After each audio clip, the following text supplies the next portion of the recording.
Bismillahirrahmanirrahim. Innal hamdalillah nahmaduhu wa nasta'inuhu wa nastaghfiruh wa na'udzu billahi min shururi anfusina wa min sayyiati a'malina may yahdihillahu fala mudilla lahu wa may yudlil fala hadiya lahu. Asyhadu an la ilaha illallah wa asyhadu anna Muhammadan abduhu wa rasuluhu, amma ba'd. Sebagaimana yang kemarin sudah disampaikan tentang bagaimana kita ini merasa genah dan merenah ketika menjalankan sebuah keputusan ilmiah. Tentu di sini kita harus tahu, tertuntut untuk tahu bagaimana jalan-jalan hukum itu diperoleh agar kita tidak menjadi seorang muqallid yang mengikuti perilaku taklid, tapi kita adalah orang yang ittiba kepada Rasulullah SAW, yaitu dengan dasar utamanya Al-Quran dan hadis yang sahih. Dengan rumusannya yaitu apabila beristidlal dengan Al-Quran itu mendahulukan zahir ayat, jadi mendahulukan zahir daripada takwil, dan memilih cara-cara tafwid, yaitu menyerahkan makna sesungguhnya kepada Allah Subhanahu wa Ta'ala tanpa menafsirkan lebih jauh dalam hal-hal yang menyangkut masalah i'tiqadiyah. Kedua, apabila kita beristidlal dengan Al-Quran, maka menerima dan meyakini isi kandungan Al-Quran sekalipun tampaknya bertentangan dengan akli maupun adi. Kemudian yang ketiga, mendahulukan makna hakiki daripada majazi, ya, mendahulukan hakiki daripada majazi, kecuali jika ada alasan atau jika ada qarinah seperti tadi kalimat au lamastumun nisa dengan pengertian bersetubuh. Lalu bagaimana beristidlal dengan Al-Quran? Yaitu apabila ayat Al-Quran bertentangan dengan hadis, ya, nampak bertentangan dengan hadis, maka yang didahulukan itu ayat Al-Quran, sekalipun hadis tersebut diriwayatkan oleh muttafaq alaih, seperti dalam hal menghajikan orang lain, ya. Nah ini kan menghajikan orang lain. Kemudian dalam beristidlal dengan Al-Quran ini kita menerima adanya nasih dalam Al-Quran dan tidak menerima adanya ayat-ayat yang mansukh atau nas al-kulli. Keenam, dalam hal ini kita haruslah menerima tafsir dari para sahabat yang memahami ayat-ayat Al-Quran, tidak hanya penafsiran Ahlul Bait saja. Kalau bukan dari Ahlul Bait nggak bisa. Pokoknya sahabat itu adil, dijamin keadilannya, ya. Jadi kita menerima tafsir dari para sahabat dan mengambil penafsiran sahabat yang lebih ahli, misalkan Ibnu Abbas, ya.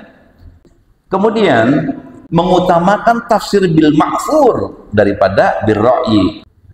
Maka pada giliran terakhirnya dalam beristidlal dalam Al-Quran ini, dengan Al-Quran ini adalah menerima hadis sebagai bayan terhadap Al-Quran, hadis sebagai penjelas Al-Quran, kecuali ayat-ayat yang telah diungkapkan dengan sirrat hasr, seperti ayat tentang makanan yang diharamkan, ya, kecuali tentang itu. Oke, baiklah, kita coba masuk pada bagaimana halnya kalau kita beristidlal, berdalil dengan hadis. Satu, dalam beristidlal dengan hadis itu kita menggunakan hadis-hadis sahih dan hasan dalam mengambil keputusan hukum, sahih dan hasan saja. Kedua, menerima kaidah al hadisul dhaifu yaqwa ba'duha ba'dan. Jika kedhaifan hadis tersebut dari segi hafalan perawi, dari dhabatnya, dan tidak bertentangan dengan Al-Quran atau hadis yang lain yang sahih, ya, itu kita dulukan hal itu. Adapun jika kedhaifan itu dari segi tertuduh dusta, ya, fiskun ar-rawi, kefasikan dari rawi, maka kaidah tersebut tidak dipakai. Yaitu hadis kaidah tadi, al hadisul dhaifatu yaqwa ba'duha ba'dhan. Ya.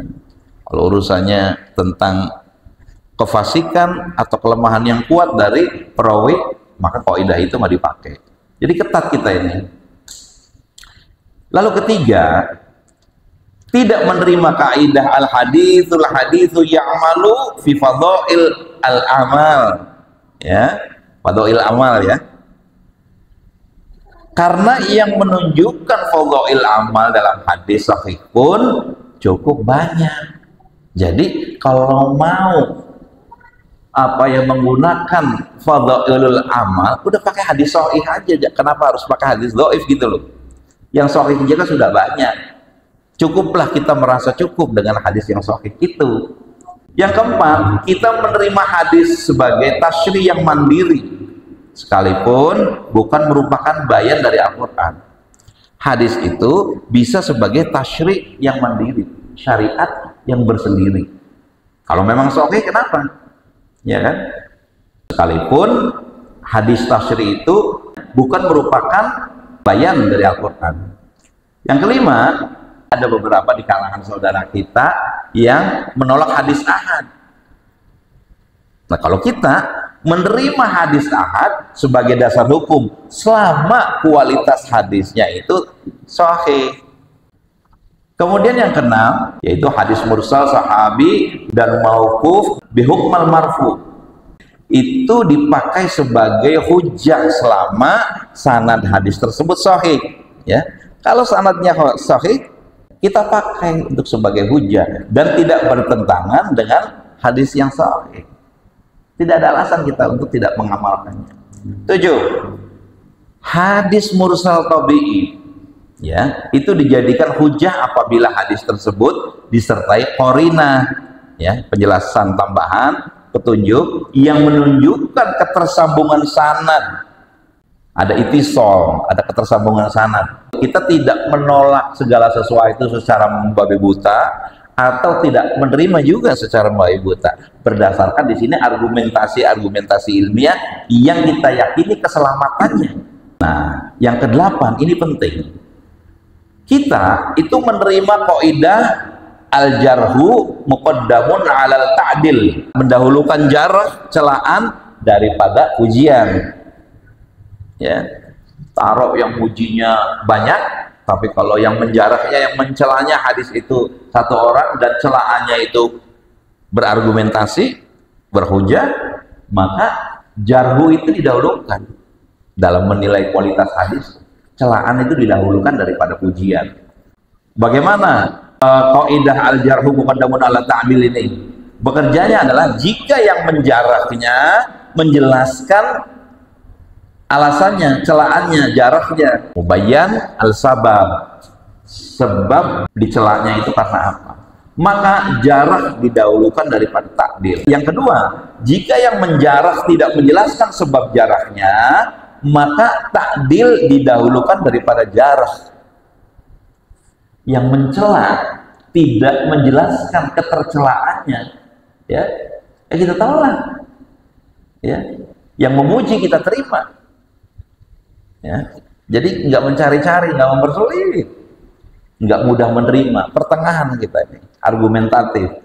Di situ preferensi logika ilmiah kita itu berjalan di atas as-sirat al-mustaqim, insyaallah. Yang ketiga, bila yang menjarah, yang mencela tidak menjelaskan sebab jarahnya, tetapi tidak ada seorang pun yang menyatakan thiqat, kredibel, terpercaya, maka jarahnya bisa diterima. Saya ulangi, bila yang menjarah tidak menjelaskan sebab jarahnya, tapi tidak ada seorang pun yang menyatakan thiqat.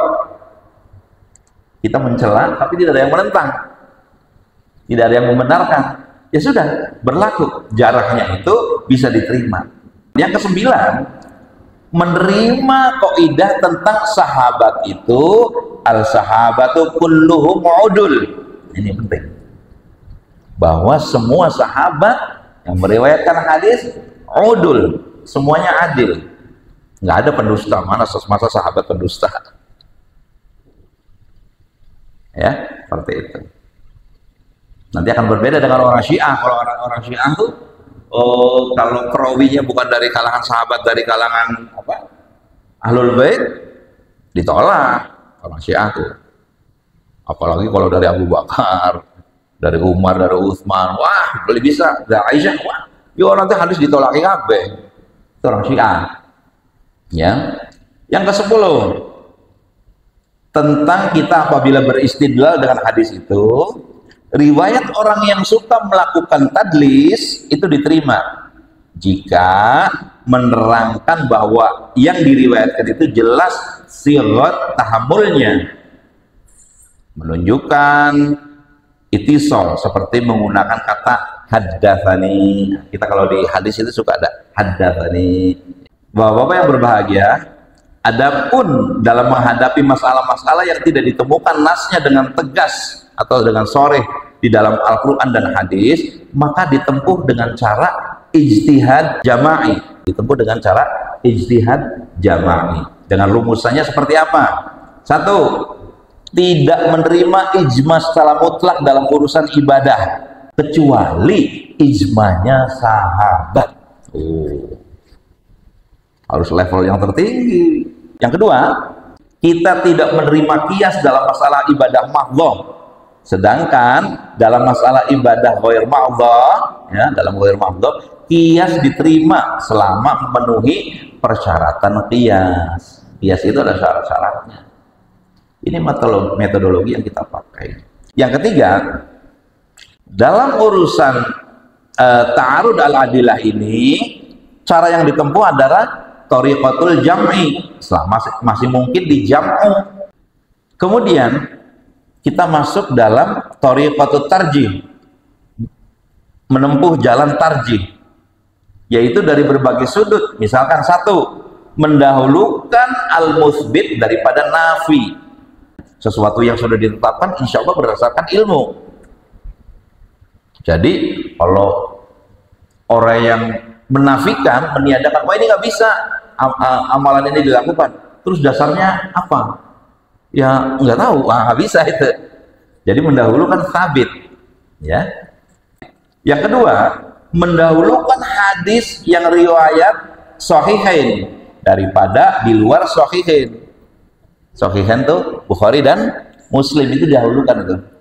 Kemudian yang ketiga, dalam hal thariqatut tarjih ini, yaitu kita bersikap dalam masalah-masalah tertentu, hadis yang diriwayatkan oleh Imam Muslim itu lebih didahulukan daripada riwayat Bukhari. Seperti dalam hal pernikahan Nabi dengan Maimunah. Ini garis besarnya dulu ya.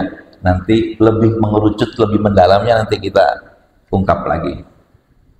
Keempat, dalam thariqatut tarjih ini, meninggalkan sesuatu yang dikhawatirkan jatuh pada hukum bid'ah lebih didahulukan daripada mengamalkan sesuatu yang diragukan sunnahnya. Ini bid'ah sunnah ya, bid'ah ya.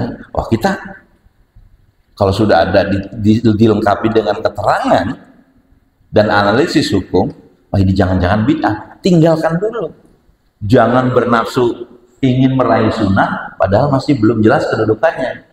Mendahulukan rasa takut, khawatir, atau ikhtiyat takut terjerembab dalam bid'ah, karena kita tahu tidak ringan ancaman atas pelaku bid'ah itu.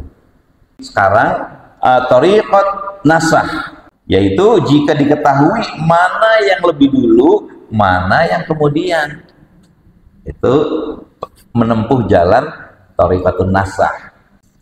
Ikhwatul iman yang berbahagia, dalam membahas masalah urusan ijtihad menggunakan kaidah-kaidah usul fikih sebagaimana lazimnya para fuqaha, seperti praktek mengartikan bahasa hadis. Kita tidak merubah arti yang asal kepada arti yang lain kecuali kalau ada qarinah yang memungkinkan berubah arti, sebagaimana kaidah usul fikih yang mengatakan kalimat yang lekas terpahami itulah tanda yang sebenarnya. Kalimat yang mudah dipahami, ya itulah artinya. Ya, misalkan kalau ditemukan kata jalasa, ya udah ada jalasa yang dodok artinya. Jalasa itu artinya duduk. Di mana saja kalimat itu ada, tetap artinya duduk. Jangan diartikan yang lain. Kecuali ada qarinah yang mengharuskan berubah pada arti yang lain. Demikian pula ketika mengartikan hadis-hadis Rasul yang lainnya. Ini metode ini. Jadi makna asal dulu yang dipakai. Jangan pakai makna yang kemudian kalau nggak ada qarinahnya. Kemudian tidak mengikatkan diri pada mazhab tertentu, tapi pendapat imam mazhab itu menjadi bahan pertimbangan dalam mengambil ketentuan hukum sepanjang sesuai dengan Al-Quran dan As-Sunnah. Kenapa? Karena para imam mazhab juga mazhabnya Al-Quran dan As-Sunnah. Kenapa kita harus secara baik buta kepada fanatik kepada salah satu mazhab tertentu?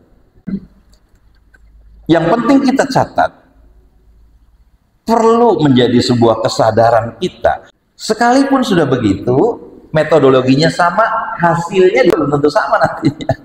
Belum tentu sama. Ini bukan kelemahan, justru ini keunggulan ilmu itu di situ. Bergantung apa? Bergantung pada ketepatan, keahlian, kejelian, ketelitian dalam mengambil suatu keputusan dan bagaimana meninjau dari berbagai macam sudut seginya. Untuk itu dalam musyawarah di kita itu diperlukan jiwa yang besar, jiwa yang terbuka, berani mengoreksi pendapat orang lain dan rela dikoreksi. Berani mengoreksi dan rela dikoreksi. Oleh karenanya kita patut mengetahui hal-hal yang berkaitan penting, persoalan apa saja yang menjadi gradasi utama dalam bersikap hukum, yaitu persoalan i'tiqadiyah adalah persoalan yang berhubungan dengan tata cara amal. Kalau kaitannya i'tiqad dengan rububiyah, dengan Allah, ya misalnya kita percaya bahwa Allah itu Maha Mengatur dan kewajiban beribadah kepadanya, juga beriktikad kepada rukun-rukun iman yang lain. Hal ini disebut sebagai asliyah atau pokok usul, pokok agama. Ikhwati iman yang berbahagia, mari kita masuk pada penjelasan. Tadi ada istilah memilih tafwid dan mendahulukan zahir ayat Al-Quran daripada takwil.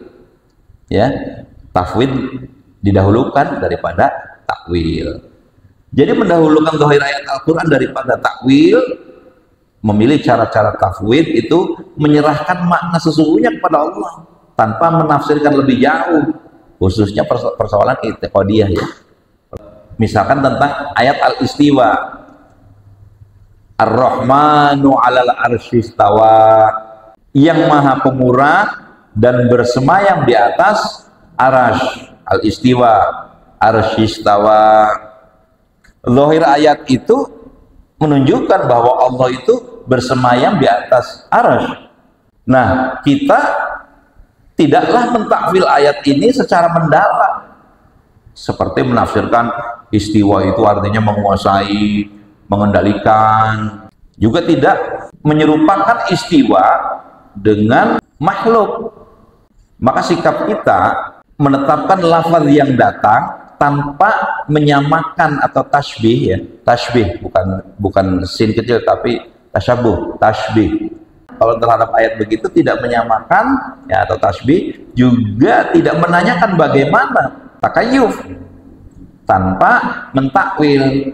Nah, jadi kalau tanpa menyamakan, tanpa menanyakan ya, lalu tanpa mentakwil, itu yang disebut tafwid. Jadi ketika ada kisah di mana ketika Imam Malik dalam sebuah riwayat, seseorang bertanya kepada Imam Malik, "Ya Imam, bagaimana istiwanya Allah di atas arsy itu?" Beliau menjawab, "Al-istiwa ma'lum wal kaif majhul wal imanu bih wajib wasu'alu anhu bid'ah." Istiwa itu maknanya diketahui secara bahasa, namun bagaimananya tidak diketahui.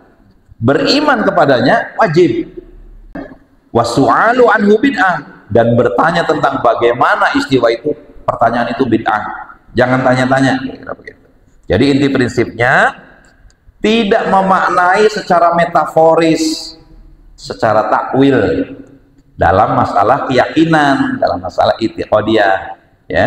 Misalnya dengan mengatakan bahwa bersemayam itu maksudnya menguasai, bersemayam itu artinya dodok, artinya ngeringkel, artinya nggak boleh. Udah bersemayam, ya sudah bersemayam saja. Lalu tidak menjelaskan bentuk atau hakikatnya, karena Allah Maha Suci dari penyerupaan makhluknya, ya. Lalu menyerahkan hakikat makna kepada Allah, yaitu tafwid itu. Sudah, Allah itu yang tahu. Apa dasarnya? Dasarnya adalah Quran surat Ali Imran tentang ayat-ayat Muhammad dan mutasyabihah. Jangan kita bernafsu dan terdorong-dorong ria untuk mengetahui yang mutasyabihat. Nah, contoh lain dalam surat Al-Qasas ayat 88, kullu syai'in halikun ila wajhah. Segala sesuatu itu akan binasa ila wajah, kecuali wajahnya Allah nanti pada hari kiamat tuh. Itu tidak ditakwil dengan wajahnya itu bukan zat, atau juga nggak boleh keridhoannya. Semuanya akan binasa kecuali keridhoannya.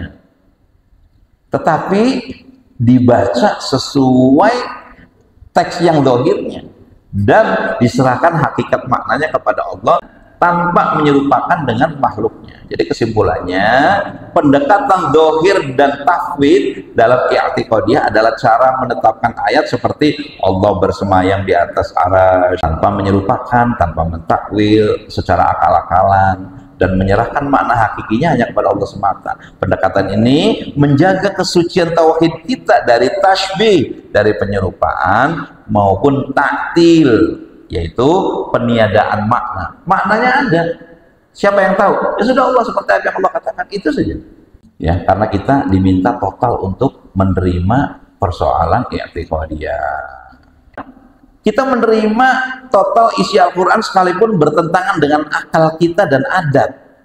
Isra Mi'raj adalah salah satu contoh dalam prinsip menerima dan meyakini kandungan Al-Quran meski tampaknya bertentangan dengan akal dan menentang empiris. Empiris itu indrawi, ya. Prinsip ini merupakan pilar penting dalam masalah i'tiqadiyah. Ya. Kita lihat contohnya, bagaimana mungkin Ashabul Kahfi tidur 309 tahun. Itu kan bertentangan dengan akal tuh. Wala bitu fi kahfihim salata mi'atin sidina wazdadu tis'a, dan mereka tinggal di dalam gua selama 300 tahun dan ditambah 9 tahun lagi. Nah, tantangan terhadap akal dan adat secara adi, secara kebiasaan, secara ilmu akademik, manusia itu nggak bisa tidur ratusan tahun tanpa makan dan minum, kan nggak bisa, ya. Lalu secara akli sulit dipahami bagaimana tubuh mereka itu nggak rusak selama ratusan tahun. Tapi dituntut sikap beriman untuk tetap meyakini peristiwa tersebut adalah sebagai mukjizat di luar hukum sebab akibat.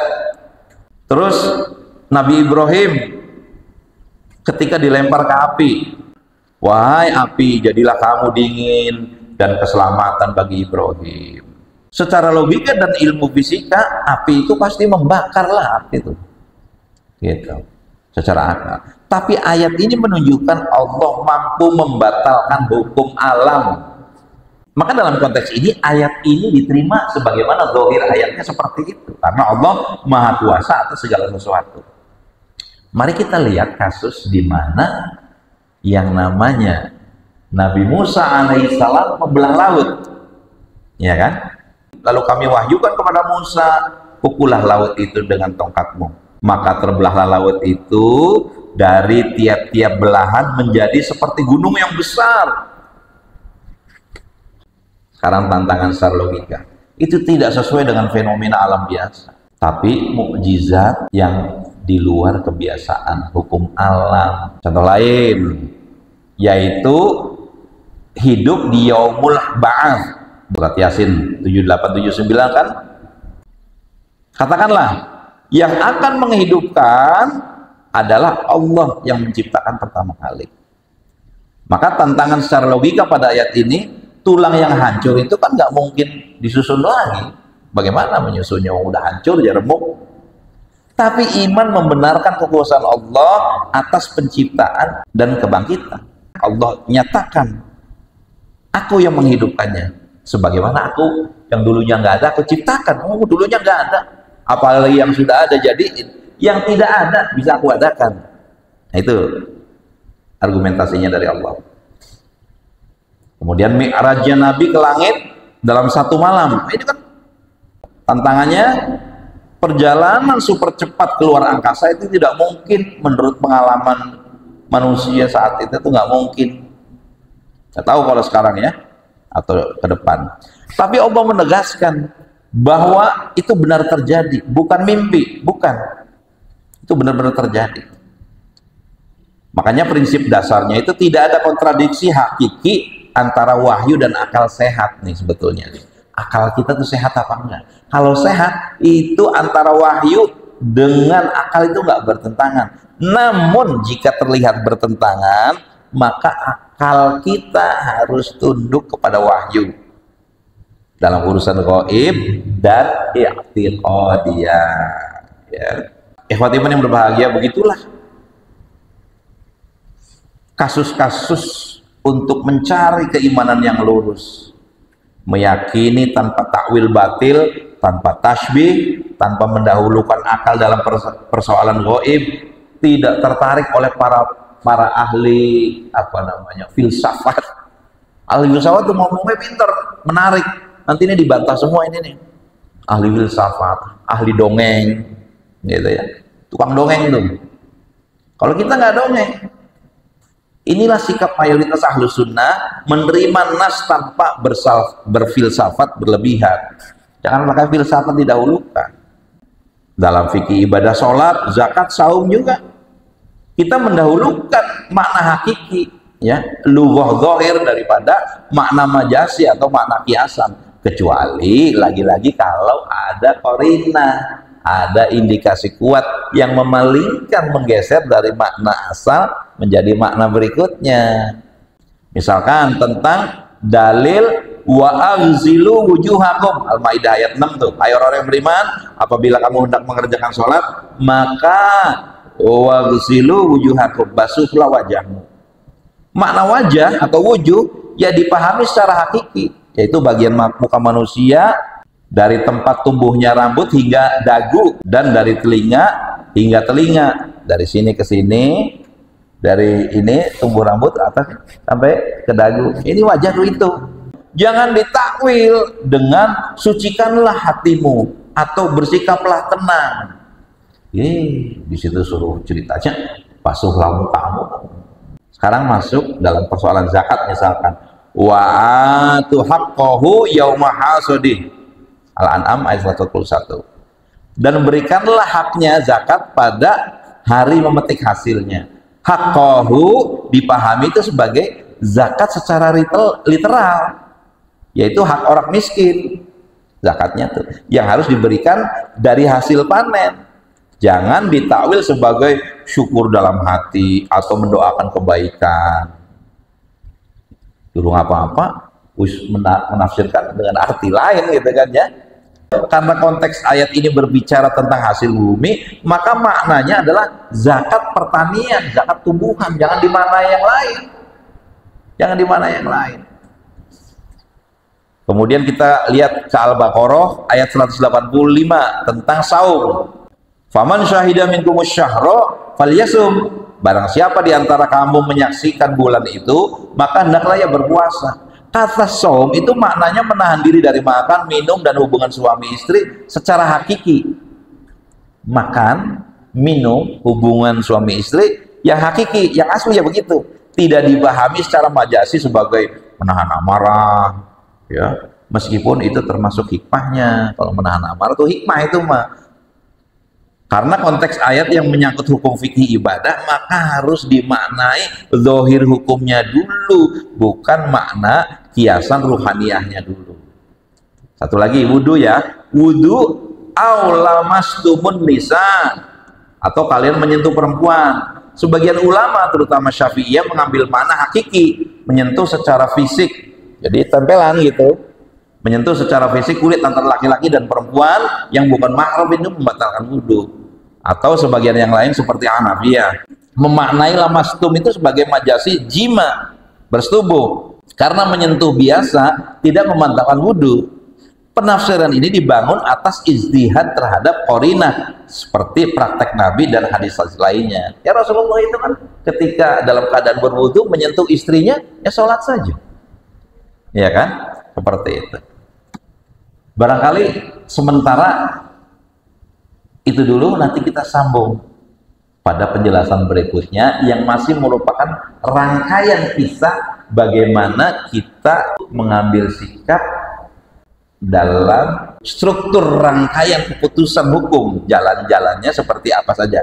Seperti inilah presetnya, settingan hukumnya yang kita ambil. Tidak sembarangan, sangat hati-hati dan dilakukan secara bertingkat-tingkat. Aku qouli hadza wa astaghfirullahi wa lakum. Assalamualaikum warahmatullahi wabarakatuh.